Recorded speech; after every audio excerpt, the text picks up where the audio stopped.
नमस्कार मु पुष्पांजलि पंडा निशिगंधा ग्रुप रे समस्त सदस्यों को मोर हार्दिक शुभेच्छा। ता सहित मोर स्वरचित छोट कविताटे कहूँगी। शीर्षक कोरोना महामारी। चाइना देशरू आसीछि महामारी कोरोना, भूताणु जनित रोग से ताकू जमा डरना।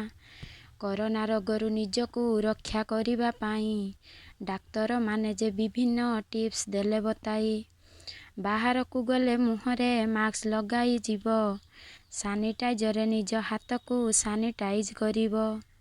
सानिटाइजर बिना साबुन रे मध्य हाथ को धोई कोरोना भूताणु रोग को रोकी पारिब भाई।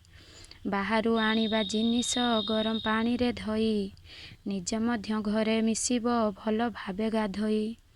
बंधु हऊ अबा स्वजन ठारू 2 हाथ दूर रे छिड़ा होई कथा कहिबा पासे न जिबा तरे।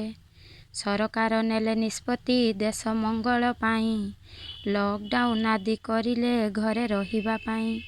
सचेतन वार्ता बांटिले विभिन्न माध्यम देई, निजे सचेतन हेले समस्ते कोरोना आउ रहिबो नाही।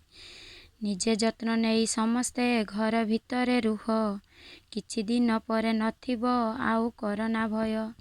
नमस्कार, धन्यवाद।